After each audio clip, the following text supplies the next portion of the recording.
Boa tarde. Iniciamos agora mais uma apresentação do Voto a Voto desta segunda-feira, 5 de novembro.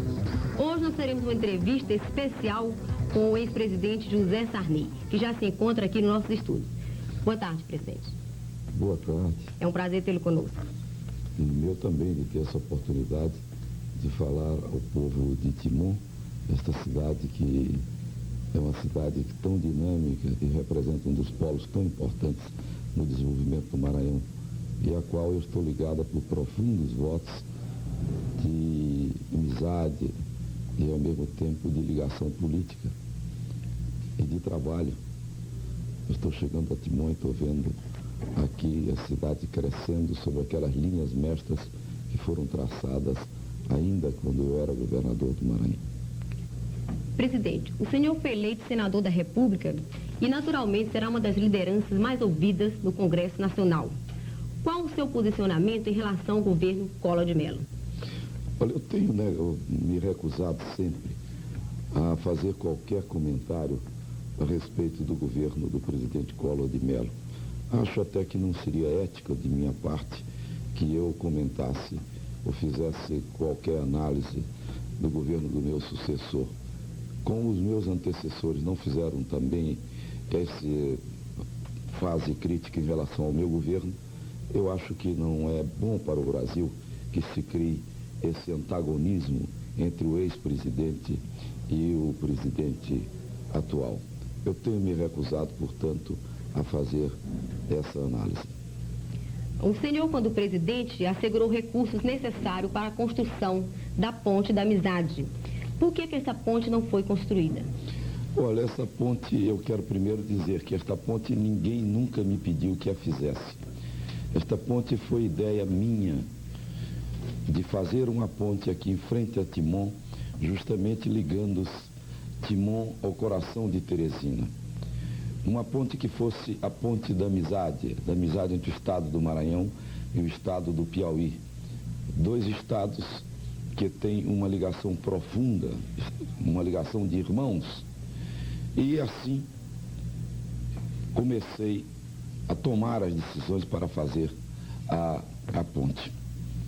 E aí eu cometi um erro, porque em vez de fazer a ponte pelo governo federal, quando eu disse ao então governador Cafeteira que eu iria fazer esta ponte, que essa ponte seria uma ponte que iria marcar a história das duas cidades, ele me pediu que fizesse através do Estado, que ele também queria vincular o seu nome a essa obra. E eu, na melhor boa-fé, deleguei ao Estado do Maranhão, ao governador Cafeteira, a feitura da obra. E, durante 3 vezes, eu mandei recursos para a construção da ponte de Timon a Teresina. Da primeira vez, esses recursos davam para concluir a ponte completamente. O que fez o governador Cafeteira? Pegou esses recursos, depositou na caixa do Estado do Maranhão e começou a receber desses recursos os rendimentos dados pelo Open e não liberava os recursos para o empreiteiro da ponte, atrasando a construção da obra. Ora, o construtor eu chamei e me disse que tinha essas dificuldades. Falei com o governador Cafeteira, ele me disse que não, que estava em processo de liberação de recursos. A verdade é que a obra foi sendo atrasada e ele então me disse, não, eu agora gastei o dinheiro da ponte em outras obras e o senhor podia mandar mais recursos. E eu pela segunda vez mandei recursos para a ponte de Timon. Uma mesma cena se repetiu a terceira vez e tornamos a mandar os recursos. Mas hoje, eu fazendo uma análise, eu reconheço que quando o governador Cafeteira me pediu para fazer a ponte através do estado do Maranhão, o que ele desejava era não fazer a ponte. Era segurar os recursos para que a ponte não fosse concluída, para que o presidente Sarney não tivesse a alegria que eu teria de ter inaugurado a ponte de Timon. Eu hoje tenho absoluta certeza que foi isso que aconteceu. Pelos gestos que depois o governador Cafeteira teve para comigo, através da posição de traição, eu reconheço que todas essas coisas estavam sendo armadas justamente contra o presidente Sarney. E eu, que sou um homem de boa fé, sou um homem bom, sou um homem que sou fácil de ser dessa maneira levado a cometer um erro, porque acredito nas pessoas, fui realmente totalmente enganado. Agora, eu acho que mais do que eu foi, sem dúvida, o povo de Timon, porque acho da importância dessa ponte. Mas eu quero tranquilizar o povo de Timon, porque eu cheguei aqui e tive a impressão que todos estão pensando que aquela ponte está apenas um esqueleto. E quero dizer que não. 78% da ponte estão prontos. Nós estamos com a ponte quase concluída. Apenas 22% da ponte precisa ser terminado. O mais difícil ao se fazer uma ponte são as fundações. Aquilo que está lá embaixo, que tem que buscar o leito firme, onde as estacas vão segurar a superestrutura da ponte. E toda essa parte está praticamente concluída. Agora, é uma obra simples, que é feita em terra, que são as vigas e é o tablado da ponte, como se chama. Isto é uma coisa muito fácil hoje em engenharia, isso se faz rapidamente, isso pode ser feito num prazo muito curto.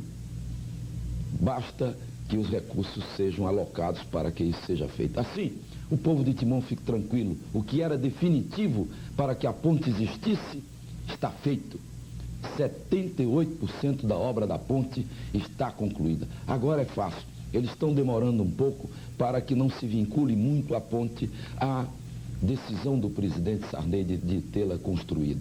Mas eu acho que dentro, em breve, imediatamente a ponte estará aí para ligar o Maranhão ao Piauí e servir ao povo desta terra e ao povo de Teresina. Nesse dia, que vai ser breve, eu espero que seja breve, eu estarei talvez na minha casa, mas muito feliz, porque a obra foi concluída. Eu há pouco dizia que tinha feito a São Luís Teresina, e quando fiz a São Luís Teresina, que colocava pela primeira vez asfalto nas estradas do Maranhão, com um sacrifício muito grande, hoje, quando eu vejo as cidades inteiras que cresceram ao longo da estrada, eu disse que há um provérbio chinês que afirma: toda vez que você for beber água num poço, você deve se lembrar de quem abriu o poço. Pois bem, no que se refere à ponte de Timon, quando no futuro ela estiver pronta, será o grande elo. Naturalmente, o que eu espero é que seja lembrado que fui eu quem abriu o poço. Vamos agora para um bloco de comerciais e voltaremos. Estamos de volta com Voto a Voto e ainda se encontra aqui conosco o presidente José Sarney. Presidente, no seu governo a inflação ultrapassou a casa dos 80% mensais. No entanto, havia circulação de dinheiro no país. Hoje a inflação é mais baixa, em compensação à escassez do dinheiro. E os pedidos de concordata no centro-sul do país é cada vez maior, aumentam mês a mês. Qual a análise que o senhor faz desse quadro? Olha, em primeiro lugar, eu quero restaurar um pouco para fazer justiça dos fatos, restaurar um pouco os fatos e para que se possa fazer justiça. A inflação chegou a 70% no último mês do meu governo. Mas chegou a 70% por quê? Porque o espírito público do presidente Sarney, para possibilitar ao presidente Collor que ele não dissesse que não fez o seu plano econômico, porque eu não tinha tomado as providências que devia tomar, deixado terra arrasada, eu não quis fazer isso. Pela primeira vez na história do Brasil, nós encontramos um presidente que fez tudo para que o próximo presidente pudesse acertar. E aí, para que o presidente Collor não encontrasse as tarifas defasadas, eu me submeti com um grande desgaste, mas fiz pelo interesse público. a aumentar as tarifas de modo a que elas não ficassem defasadas e, portanto, fiz todos os aumentos que eram necessários para que o plano que ele ia decretar fosse um plano que não pudesse dizer amanhã que não tinha dado certo porque o presidente Sarney deixou o país com as tarifas defasadas e, portanto, sem condições de ser implantado imediatamente o seu plano econômico. Eu não sabia qual era o seu plano econômico, não conhecia o seu plano econômico, mas tinha consciência de que se nós não atualizássemos as tarifas públicas, nós teríamos que forçar o presidente a fazer um tarifaço logo no início do seu governo. Por isso, naquele mês, a inflação subiu a esse patamar. E também a ameaça que havia de congelamento, as pessoas todas começaram a aumentar os preços, fazendo com que os preços subissem sem que fosse uma realidade. Mas sempre eu tive uma grande preocupação, durante todo o tempo do meu governo.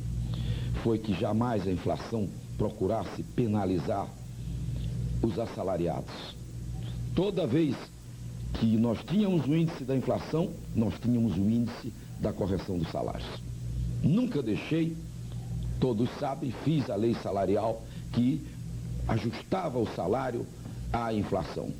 Isto fez com que não se fizesse um plano econômico à custa do esmagamento ou do achatamento do salário do trabalhador, que é o que mais sofre, porque a inflação, os ricos se defendem contra ela, através de aumento de preços, através de aplicações e de toda maneira. Mas quem vive de salário não tem como se defender do processo inflacionário.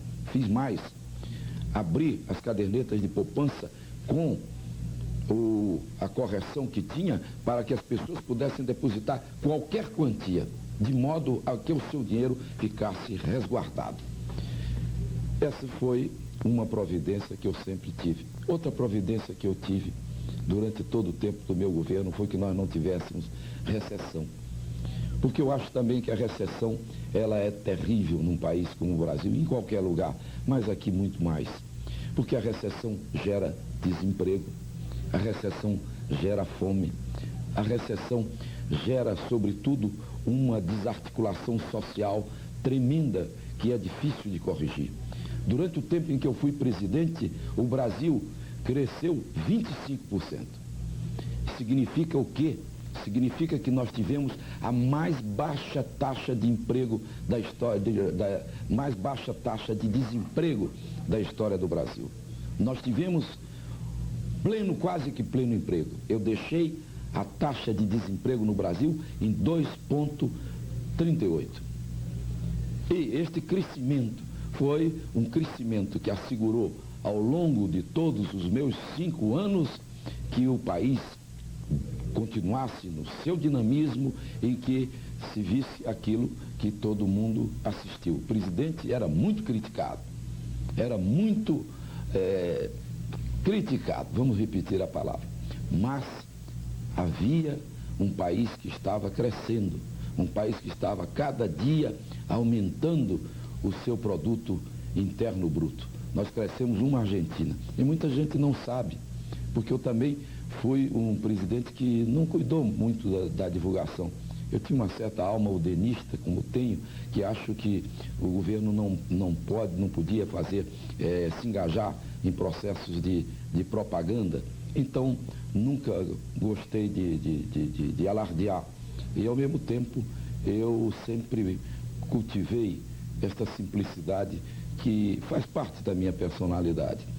Mas, durante o meu governo, por exemplo, o Brasil, em matéria de energia elétrica, ele ultrapassou a França, ultrapassou a Itália e, tranquilamente, nós crescemos uma Argentina durante os 5 anos em que fui presidente. Houve, portanto, um avanço dentro do país. Mas eu não considero isso a parte mais importante. A parte mais importante que eu considero que eu fiz foi nós termos conseguido atravessar o período da transição. Porque a economia, ela é transitória. Sempre tem problema econômico. Nunca vai deixar de ter. Tem problema econômico nos Estados Unidos, tem problema econômico A Alemanha tem problema econômico, no Japão sempre tem problema econômico. Mas os problemas econômicos, eles podem ser corrigidos. Mas os problemas que dizem respeito à liberdade e à democracia, esses quando são perdidos mesmo. Então, eu dediquei todo o meu governo a que se pudesse criar instituições fortes no Brasil. Enfraqueci a presidência para que mais forte fosse o poder do povo. E, durante o meu governo, a sociedade brasileira mudou, ela se organizou, todos passaram a ter e exercer os seus direitos de cidadania. Foram criadas milhares e milhares de associações para a defesa dos seus interesses, associações de dona de casa, de bairros, multiplicaram-se os sindicatos, as centrais sindicais ficaram abertas, houve uma liberdade absoluta em todo o país e o poder criativo da liberdade fez com que o povo brasileiro se libertasse. E o povo brasileiro passou a realmente exercer os seus direitos, todos passaram a ser iguais. Ninguém hoje se sente diminuído. Nós estamos aqui nesta televisão, a partir do governo Sarney, quem trabalha em qualquer lugar, ele não se sente diminuído no seu status em relação ao patrão. O patrão é o dono do capital, ele é o dono do trabalho, mas ele quer ser respeitado, ele tem um status de trabalhador. Não há aquela diferenciação que existia no país em que os trabalhadores, as classes mais pobres, eram condenadas a uma situação secundária. E os programas sociais? O programa do leite, quantas crianças já foram salvas graças ao programa do leite? Quando eu saí do governo, 8.600.000 crianças diariamente. Todo dia que o sol nascia, elas recebiam 1 litro de leite.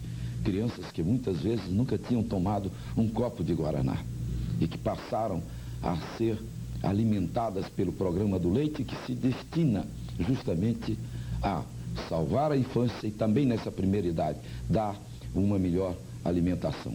Eu agora na campanha do Amapá fiquei profundamente comovido, porque quando eu cheguei na periferia, dando um exemplo de democracia, lutando, depois de ter sido tudo como ex-presidente, mas no corpo a corpo da eleição, em contato com o povo, vinham as pessoas de dentro de casa com seus filhos e diziam: presidente, este menino só está vivo graças ao programa do leite. Porque muitas vezes o litro de leite que o senhor dava não era só tomado pelos nossos filhos, nós também, era o único alimento que nós tínhamos na nossa casa. E uma mulher chegou mesmo um dia, nas caminhadas que nós tivemos, a pedir que eu abençoasse o seu filho. E isto passou a ser, na campanha do Amapá, uma constante. Nos palanques que nós armávamos, desfilavam centenas de mães com os filhos na mão para agradecer ao presidente esse programa, que também se estendia ao programa da suplementação alimentar, daqueles gêneros que eram distribuídos às mulheres gestantes, que eram distribuídos às mulheres em amamentação, os programas da creche, aquilo que constitui hoje um direito do povo brasileiro, o direito à saúde. Cada brasileiro tem o direito, pode ir a qualquer lugar, desde que ele esteja doente. O serviço é deficiente, mas esse direito passou a ser de todos. Quando eu cheguei na presidência, existiam 3 espécies de brasileiros em matéria de saúde. Os privilegiados, que tinham dinheiro, podiam se tratar em qualquer lugar. Tinham os filiados, os associados da Previdência Social, os previdenciários, que eram as famosas filas do INAMPES, que eles tinham a assistência do INAMPES, mas tinha a grande massa dos pobres, dos desempregados, dos subempregados, que não tinham onde tomar uma injeção e que chegavam na porta dos hospitais e eram lá recusados e não tinham o direito à saúde. Pois bem, depois do governo do presidente Sarney, todos os brasileiros passaram a ter o seu direito à saúde, desde o nascimento até a morte. Procurei melhorar as aposentadorias, procurei olhar para o lado social, desapropriei milhões de hectares de terra para que se pudesse fazer no país a reforma agrária, principalmente nos lugares de conflitos, que quando eu assumi eram muito grandes em todo o nosso país e que diminuíram sensivelmente graças à coragem que nós tivemos de enfrentar os grandes latifundiários e decretar as desapropriações que eram necessárias, como fizemos no Bico do Papagaio, no sul do Pará, em áreas de Mato Grosso e em todo o Brasil. O senhor guarda alguma mágoa por ter sido impedido de ser candidato ao Senado pelo seu estado? Olha, mágoa eu não guardo. Eu nunca fui homem de guardar mágoas. Até mesmo que a gente não deve guardar o que não presta. Eu, às vezes, não tenho guardado o que é bom, o que é que eu vou guardar o que não presta, que é mágoa. E depois, a mágoa, o ressentimento, é uma coisa que faz muito mal às pessoas. Porque a gente, quando coloca a mágoa dentro do seu coração, ela começa a crescer. Então, nós nos tornamos amargos. Então, eu não tenho nenhuma mágoa, mas tenho uma grande amargura, vamos dizer assim, de não poder ter sido candidato pelo Maranhão. Eu, que fui presidente da República, como político cheguei a trazer para o estado do Maranhão a maior glória que ele podia ter, é ter um presidente da República, que nenhum estado do norte teve até hoje, nem desta área, do meio norte, do Maranhão e do Piauí. Pois bem, como intelectual, eu também cheguei à Academia Brasileira de Letras, escrevi livros publicados hoje em vários idiomas.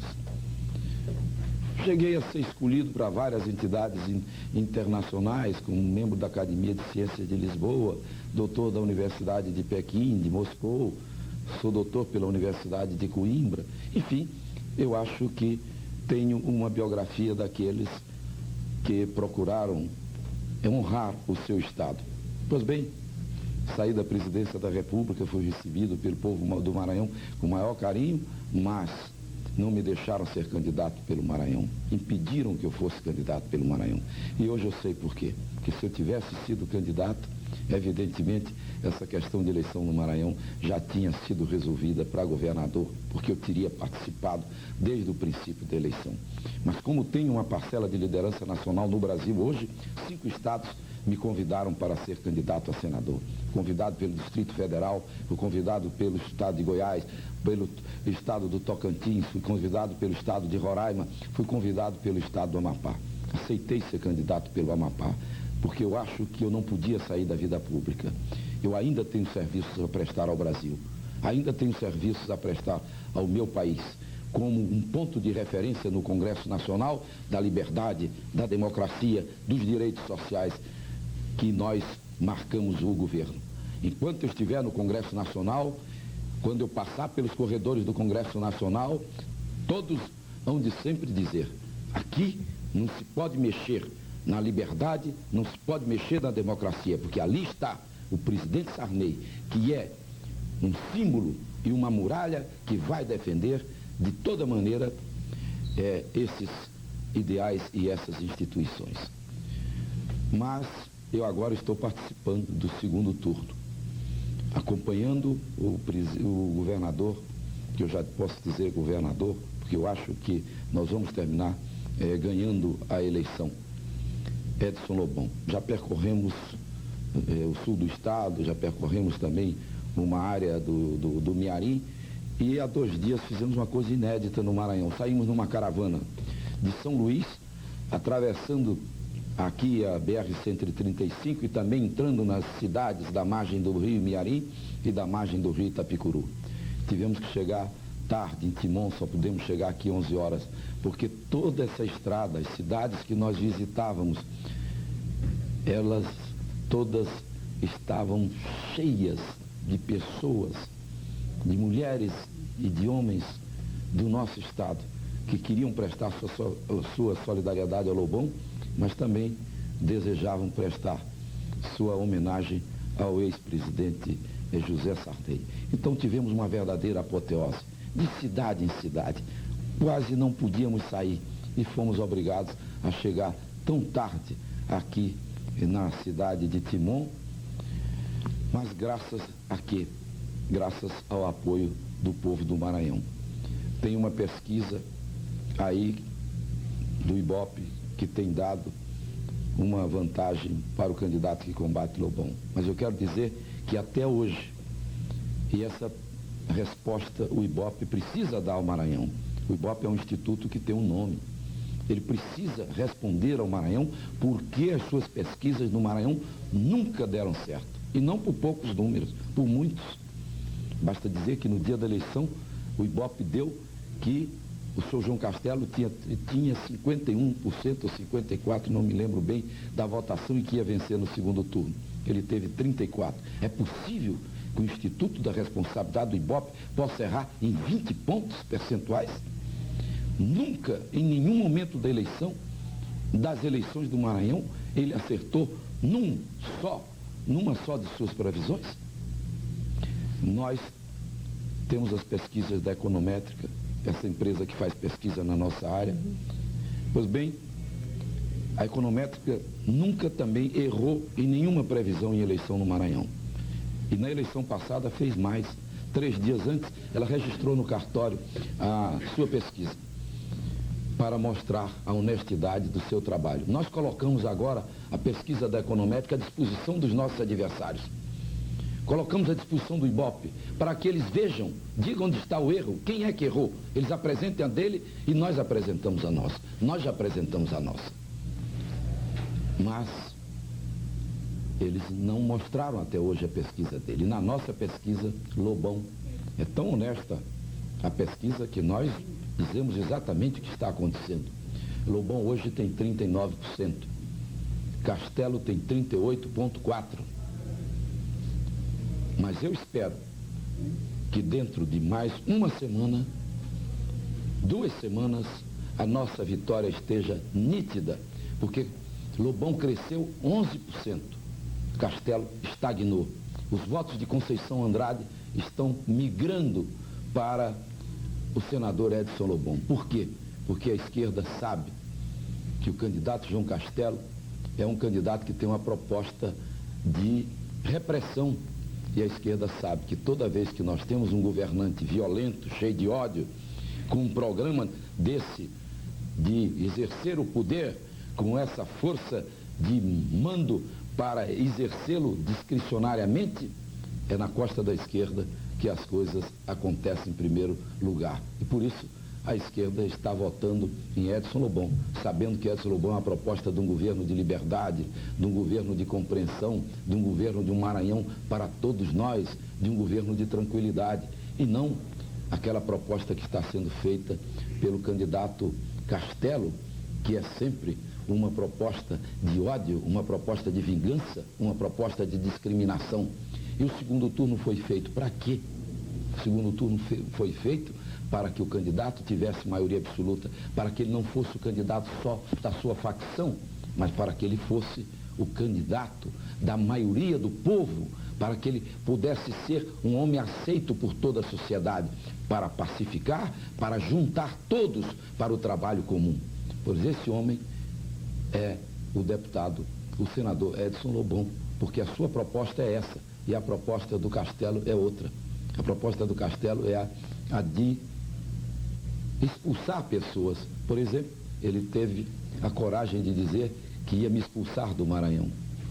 Logo a mim, que tenho tantos trabalhos prestados a este Estado, mas ninguém pode me expulsar do Maranhão. Eu sou uma página da história do Maranhão, eu sou uma página da história do Brasil, e digo isso sem nenhum orgulho, com absoluta humildade, mas pelas obras que aqui realizei, pelo trabalho que aqui fiz, durante esses anos todos, pelo que eu tenho feito pelo Brasil. Por isso tudo, eu acredito que o deputado, que o senador Edson Lobão, ele ganhará as eleições. Presidente, o senhor já se reportou a esse assunto, mesmo assim eu gostaria que o senhor enfatizasse um pouco mais. O senhor acredita, o senhor confia, claro, na eleição do senador Edson Lobão, mas o que eu gostaria de saber do senhor é o que ele representa como eleito ao governo do Estado para o Maranhão. Olha, ele representa, em primeiro lugar, isto que eu acabo de dizer. Nós temos 2 candidatos.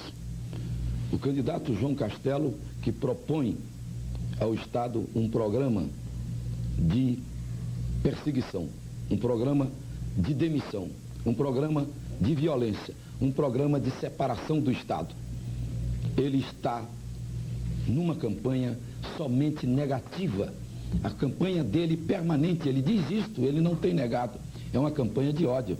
E eu acho que nós não podemos de nenhuma maneira entregar o Maranhão para que ele volte àqueles tempos em que as lutas políticas, elas dominavam o Estado, prejudicando o interesse público. Castelo, ele mesmo tem dito, o que ele quer é justamente varrer os seus adversários do Maranhão. Não se faz mais política assim. Isto é um tempo antigo, da política do fisco, do imposto, da punição dos que divergem, da falta de respeito ao direito de opinião. Tudo o que ele tem dito é nesse sentido. Primeiro ele disse, Maranhão livre. Livre de quem que ele dizia? Da oligarquia. Mas que oligarquia, meu Deus?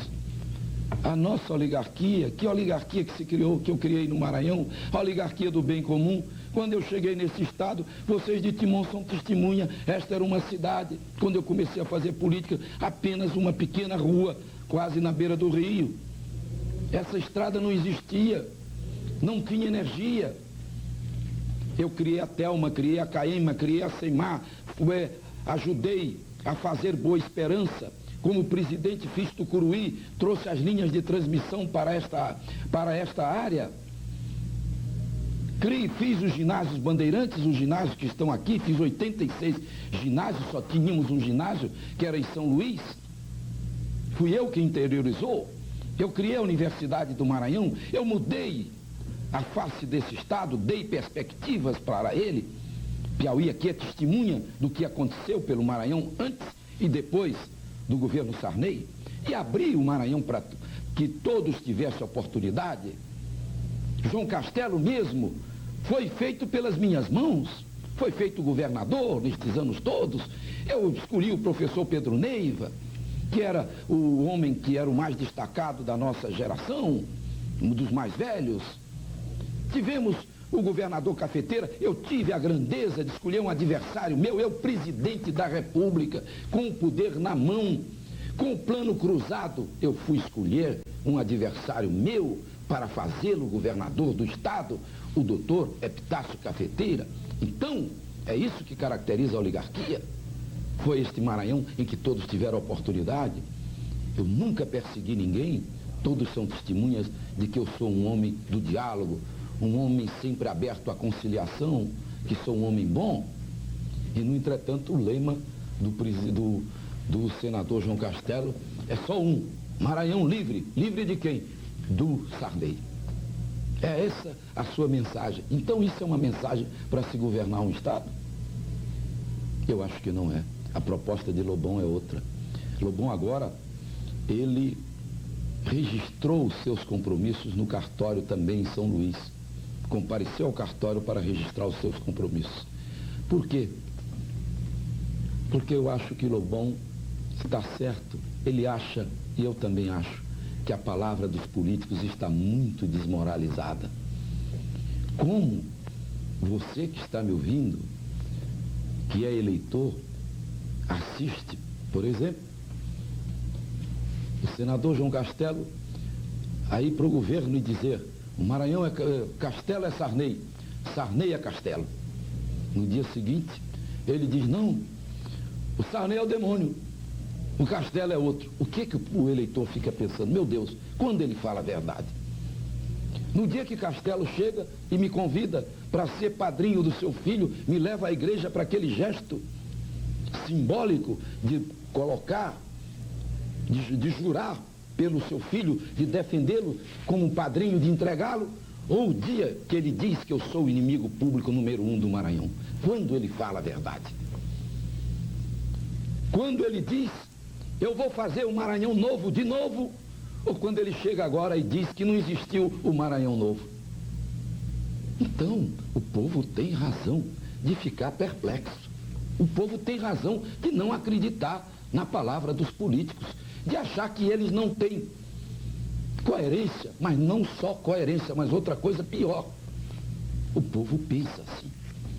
É por isso que os políticos estão desmoralizados, porque eles falam de uma coisa, no dia seguinte eles falam outra completamente diferente. E fazem aquilo que o povo não faz.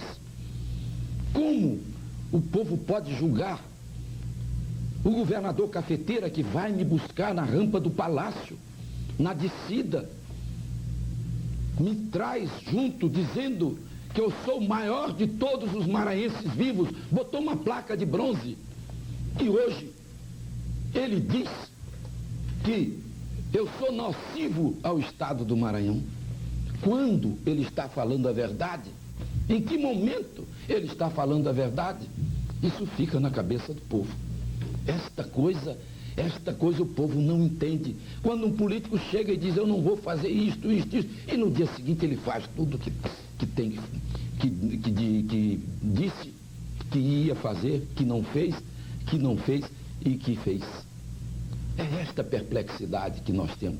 E Lobão é um homem correto. O Lobão é um homem honesto. Vocês veem na postura do Lobão de um homem correto. Sem demagogia. Ele tem uma força de propósitos. É um rapaz que nasceu pobre no Mirador, fez a sua carreira com luta, como jornalista, foi para o Rio de Janeiro, trabalhou em hotel, entrou em jornal e hoje ele é candidato a governador. E você pode ver na sua postura, no seu rosto, que ele não está com o propósito de enganar ninguém. Tanto que ele agora registrou seus compromissos na justiça para quê? Para que amanhã não somente se cobre as promessas dele, mas que também o povo possa ir na justiça para cobrar aquilo que ele registrou na justiça como um compromisso de governo.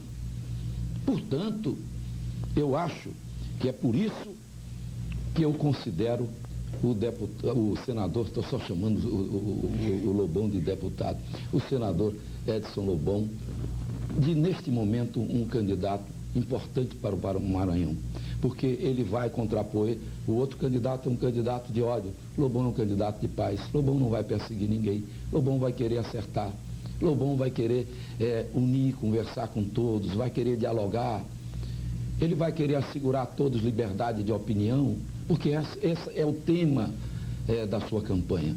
Portanto, eu acho que esta é a proposta do senador Edson Lobão. É uma proposta bem melhor, porque não é somente uma proposta que diz respeito a coisas negativas, mas sobretudo as coisas positivas.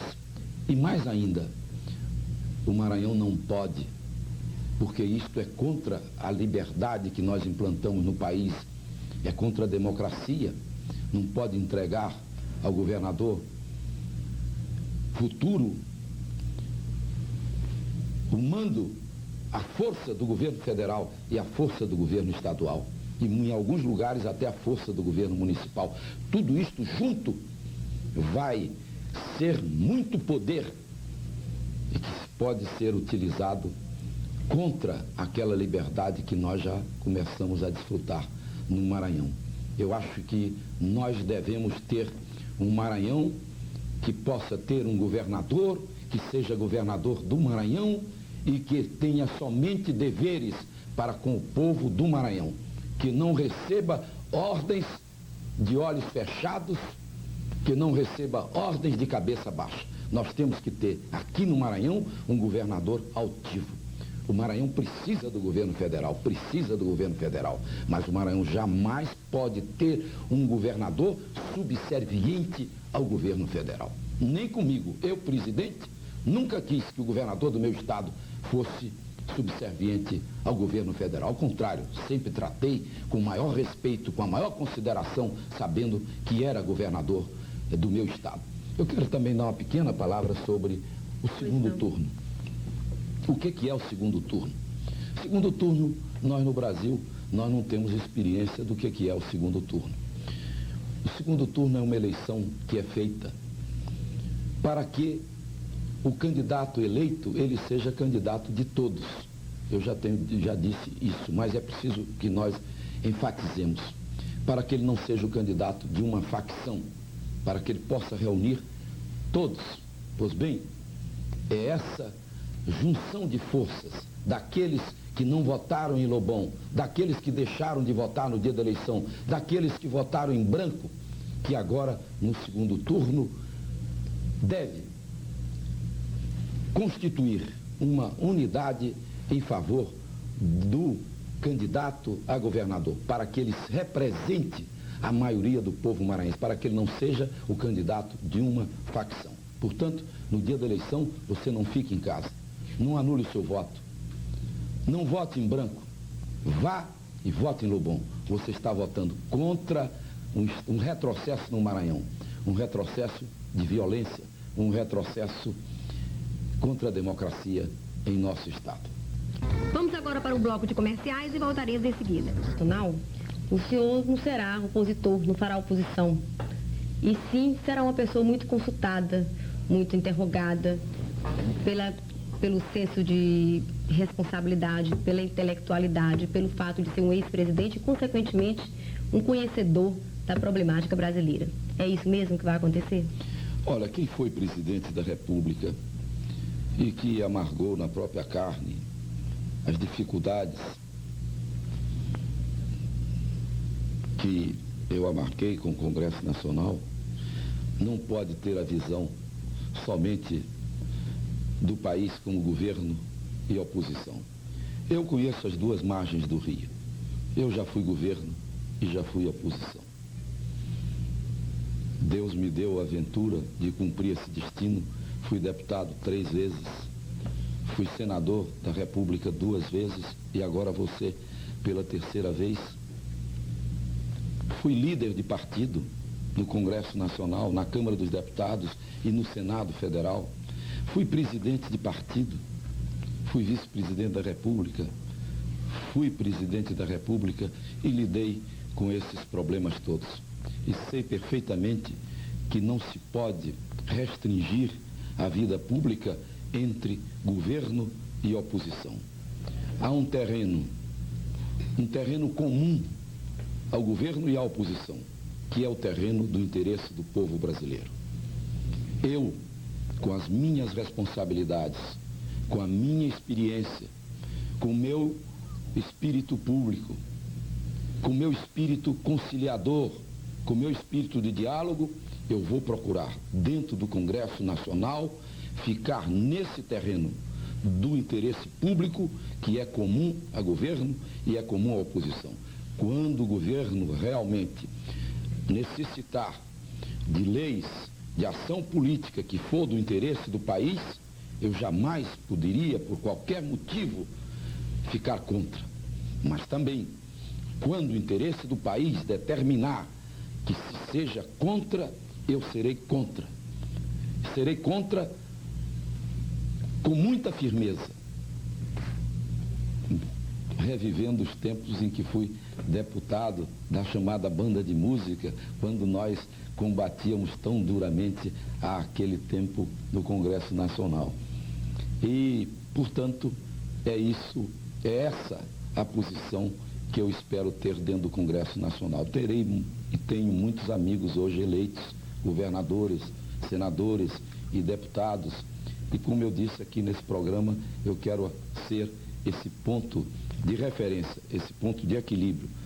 Um homem que vai ser muito firme na defesa dos avanços democráticos e institucionais que o país teve. Porque eu disse nas Nações Unidas, que o caminho do desenvolvimento econômico, ele passa pela democracia.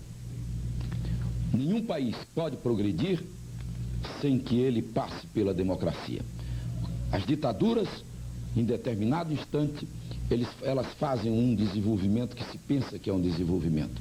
Mas com o problema institucional, com o povo sem liberdade, com o povo sem ter o direito de exercer plenamente os seus direitos de cidadania, um país não consegue definitivamente alcançar o seu grande futuro.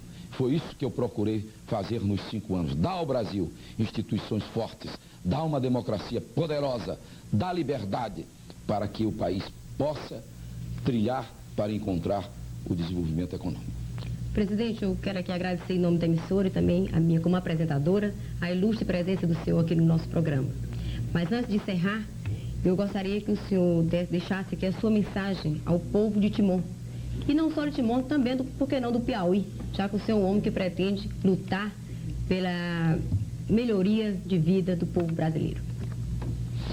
Olha, uma das coisas que eu disse quando aceitei a ser senador pelo Amapá foi que toda esta região já foi um só estado, que era o estado do Maranhão e do Grão-Pará.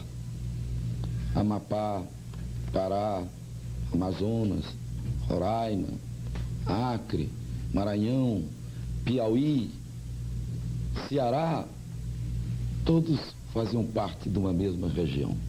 Depois, com os caminhos da história, cada estado passou a ter a sua independência. Pará ficou independente, o Maranhão ficou também um estado só. E por último, como eu disse, foi durante o meu governo que se criou o estado do Amapá, que passou a ter a sua independência. O Piauí também depois teve a sua independência, passou a ser um estado independente. O Ceará também transformou-se num só estado. De maneira que todos nós dessa região nascemos no mesmo berço, temos os mesmos problemas e temos as mesmas esperanças. Com o Piauí, já se tem dito isto muitas vezes, muitos oradores falam, mas é uma verdade, a gente tem que repetir, que o Parnaíba não é um ponto de separação, ele é um ponto de união entre esses nossos dois estados. Quantos maranhenses não vivem no Piauí? Quantos piauienses não vivem no Maranhão? Eu mesmo, minha família, pelo lado da minha mãe, do meu avô, do meu avô materno, é do tronco do Piauí. Agora mesmo, eu descobri num livro, porque eu sabia que nós tínhamos uma linha dos Souza Martins do Piauí, mas não sabia genealogicamente até onde ela chegava. Mas um livro que se publicou agora aqui no Piauí sobre genealogia, e vindo o tronco do Visconde da Parnaíba, que foi colocado como uma grande família que lutou pela independência dos Leopoldinos Ferreiras. Pois bem, e lá eu estou colocado na linha das famílias do Piauí como o sexto na linha de sucessão do Visconde da Parnaíba. Descobri que este avô meu era um dos descendentes de uma das famílias mais tradicionais do estado do Piauí. Ao Piauí eu tenho me ligado profundamente ao longo de toda a minha vida. Aqui no Maranhão, quantas vezes eu visitei o Piauí, eu estive no Piauí. E basta recordar que quando eu vim estudar em São Luís do Maranhão, meu pai era promotor em Santo Antônio de Balsas, no sul do Maranhão.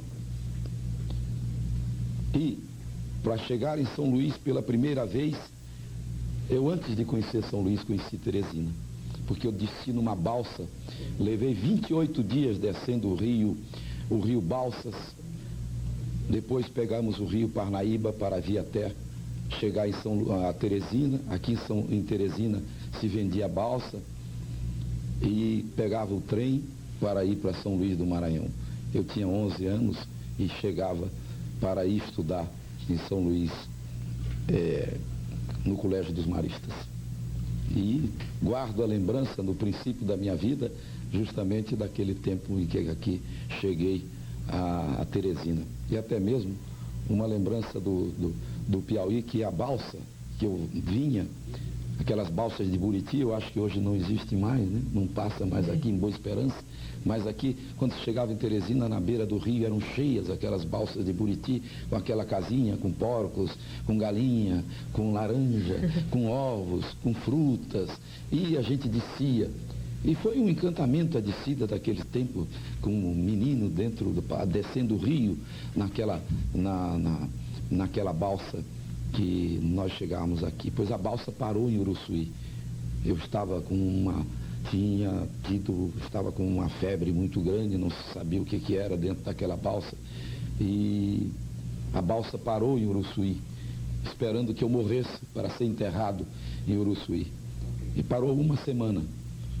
E graças a Deus, Deus me pôs a sua mão e eu atravessei aqueles 8 dias de Uruçuí e construí esse destino de estar hoje aqui recordando essas histórias, fazendo essas reminiscências para mostrar o quanto nós do Maranhão e do Piauí estamos entrelaçados no sentimento e na vida.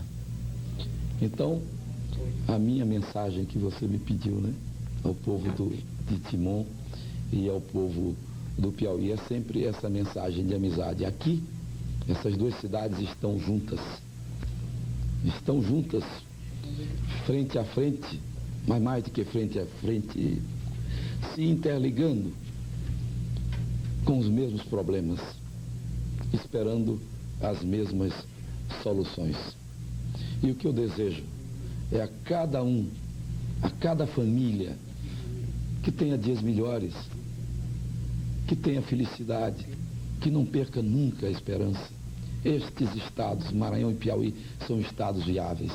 Se nós nos lembrarmos o que aconteceu nestes 20 anos, como nós nos transformamos, como hoje nós temos energia, passamos a ter estradas, passamos a ter comunicação, passamos a ter também redes de assistência médica.